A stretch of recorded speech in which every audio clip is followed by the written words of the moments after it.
नमस्कारम, good evening and welcome to a new analysis of Nifty. बहुत बहुत स्वागत है आप सबका। मार्केट लास्ट टाइम जब आपसे डिस्कस हुआ उसके बाद से लगातार गैप्स पे गैप्स और ऊपर की ओर, बिना किसी करेक्शन के, बिना किसी रुकावट के। ये वो ट्रेंड लाइन थी लास्ट टाइम जब हम लोग बात कर रहे थे। मार्केट को इस ट्रेंड लाइन को ब्रेक करना था और 11,617 के ऊपर निकलना था, अगर इस पैटर्न को यहाँ पूरा होना, कंफर्मेशन होना था तो। मार्केट ने दोनों काम किए, इस ट्रेंड लाइन को ब्रेक किया, 11,617 को क्रॉस किया, but the only thing is it took more time to cross 11,617 then it took to fall from 11,617 to this low. ये टाइम उसने ज़्यादा ले लिया इस साई को पार करने में। इसीलिए ये पैटर्न यहाँ पूरा है कि नहीं पूरा हुआ, मार्केट ने क्वेश्चन मार्क छोड़ दिया। अगर इसने कम समय लिया होता तो ये पूरा मान लिया गया होता, कोई दिक्कत ही नहीं थी। But if you compare the time that it took to fall from this point to this point and then you compare that time with the rise जो इसने किया है यहाँ तक का 11,617 के ऊपर का जो लेवल इसने निकाला है, दोनों को समय को अगर आप कंपेयर करेंगे तो ये टाइम ज़्यादा है, इसीलिए ये दुविधा है। देखिए, जब भी कोई बात होती है कि पैटर्न कंप्लीट हुआ है कि नहीं हुआ है, अगर मैं आपसे बात करता हूँ कि यहाँ पैटर्न कंप्लीट हुआ है कि नहीं हुआ है, ये दुविधा है, तो इसका ये मतलब नहीं होता है यू शुड नेवर कंक्लूड कि we are going to make a new low.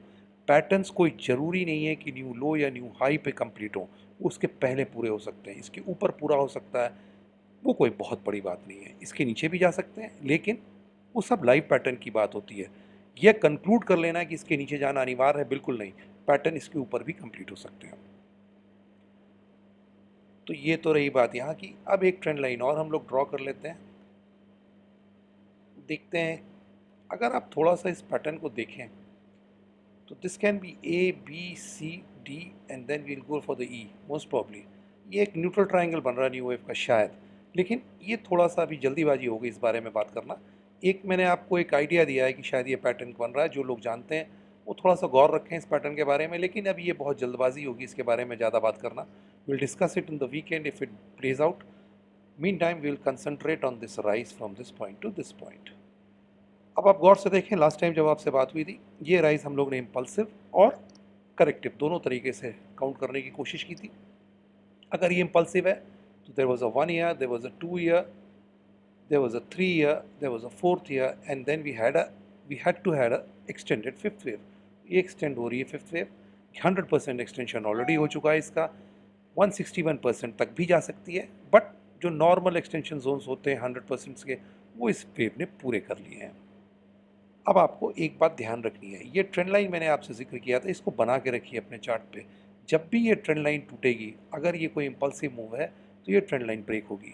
The moment we break this trend line, that will be the first signal that maybe we are completing a pattern at the top, which might be an impulse or a corrective move. और अगर ये impulse है तो ये extended fifth wave यहाँ से चल रही है, तो एक बात पक्की है, तय है कि अगर ये impulsive move है तो फिफ्थ वेव पूरी होने के बाद इस राइस का जो हमने 11,220 से कर रहे हैं हम फिलहाल, इसका पूरा 61.8% will retrace immediately. That is how extended fifth waves behave. If it is not happening like that, then this is not a, this is something else. So if this is an impulse, then we are certainly into a fifth wave extended wave, और fifth wave extension 61.8% retrace होते हैं, fifth wave को करते हैं जब भी वो पूरे होते हैं, और इसके पूरे होने की निशानी ये ट्रेंड लाइन का ब्रेक होगा। That will be the first thing that you will notice, that this trend line is going to break. ये ब्रेक होगी। आप गौर से देखें, ये ट्रेंड लाइन अब तक ब्रेक ही नहीं हुई है। इनफैक्ट हमने कोई करेक्शन किया ही नहीं है, ये एक छोटा सा करेक्टिव मूव हुआ है, बाकी सब छोटे छोटे मूव्स गैप अप और ऊपर की तरफ चलते गए हैं, कहीं से कोई करेक्टिव मूव दिखती नहीं है आपको।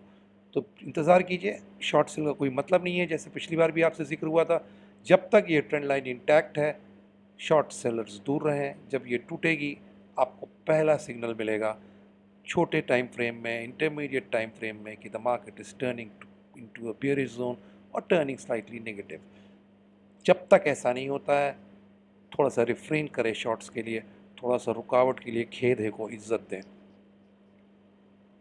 तो ये तो बात हो गई इम्पल्स की। अगर ये करेक्टिव मूव है बॉस, तो एक प्रॉब्लम सिर्फ इतनी सी है कि जो ये राइज है यहाँ से यहाँ तक का, इसको मैं ठीक से कॉन्फिडेंटली काउंट नहीं कर पा रहा हूँ बहुत फ्रेंकली। अदरवाइज यहाँ पे अगर आप एक्स वेव रखें तो this is A B and then we are into the C, और ये सी वेव जो है कुछ इस तरीके से चैनल हो रही है, ये इस तरीके से चैनलिंग कर रही है। ये एक पॉसिबिलिटी है इसमें, इसको नकारा नहीं जा सकता क्योंकि अभी ये दिख रही है इसी तरीके से। कल को मार्केट इसको निगेट कर देगा, हम लोग हटा देंगे, लेकिन आज की तारीख में ऐसा ज़रूर दिख रहा होते हुए। This move from this low to this high, it's not very clear, very frankly. I'm not able to count it very confidently. This might be an X wave here, but after that the pattern goes haywire. थोड़ा सा दिक्कत है इसको count करने में। यहाँ पे अगर मैं X रख देता हूँ तो फिर ये A, B and then a C, 1 2 3 4 and a fifth. ये पैटर्न बनते वक्त सही लग रहा है, सब कुछ सही लग रहा है इसमें, तो इसको ध्यान में रखिएगा। इसका निगेशन है 11,740। 11,740 के ऊपर जाएगा मार्केट तो ये पैटर्न निगेट हो जाएगा। तो कल की बात करें बहुत शॉर्ट टर्म में 11,740 should be a stop loss if you are short. अमूमन आपको शॉर्ट होना नहीं चाहिए, जब तक ये नीचे की ट्रेंड लाइन नहीं टूटती है शॉर्ट सेलिंग का मतलब नहीं है। लेकिन मार्केट है, अगर कुछ लोग बाय होंगे तो कुछ लोग शॉर्ट भी होंगे। तो अगर आप शॉर्ट हैं 11,740 आपका स्टॉप लॉस होना चाहिए, और अगर आप लॉन्ग हैं तो 11,560 के आसपास आपका स्टॉप लॉस होना चाहिए। ये कैंडल का लो है करीब 72, तो 11,570 should be a stop loss. Do not stay long if market falls below this level, and do not be short if market crosses 11,739, because that will be the negation point of this pattern. If this pattern plays out, then market will give you a very good confirmation in the morning or by afternoon at the most.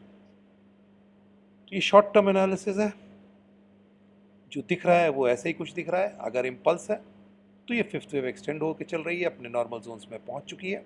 इसके completion के बाद ये trend line टूटेगी और इस पूरे move का जो 11,220 से हम लेके चल रहे हैं ऊपर की ओर 61.8% रिट्रेस होना चाहिए। ये कोई एस्ट्रोलॉजिकल चीज़ नहीं है, this is how extended fifth waves behave in an impulse. ऐसा होना पड़ेगा अगर ये इम्पल्स है और फिफ्थ वेव एक्सटेंड है। और अगर ये करेक्टिव मूव है तो सिर्फ प्रॉब्लम यहाँ से यहाँ तक की काउंट में है, वो वीकेंड में देखेंगे बैठ के कुछ बना पाते हैं तो। लेकिन उसके बाद अगर यहाँ एक्स रखते हैं तो ये क्लैरिटी है A, B, 1 2 3 4 5 a C।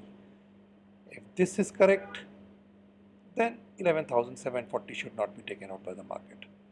तो कल के लिए बिल्कुल शॉर्ट टर्म के लिए 11,740 आपका स्टॉप लॉस अगर आप शॉर्ट हैं, और 11,570 अगर आप लॉन्ग हैं।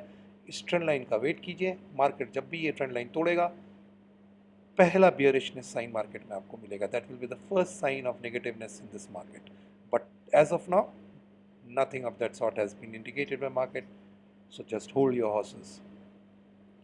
इतना ही है, पूरे होने दीजिए इस मूव को, उसके बाद फिर देखा जाएगा क्या करता है मार्केट। अब ये अगर ये काउंट सही है तो लगभग पूरे होने के कगार पे है, लेकिन मार्केट को खुद ही कंफर्म करने दीजिए। So till we meet again, thank you, नमस्कार, जय हिंद।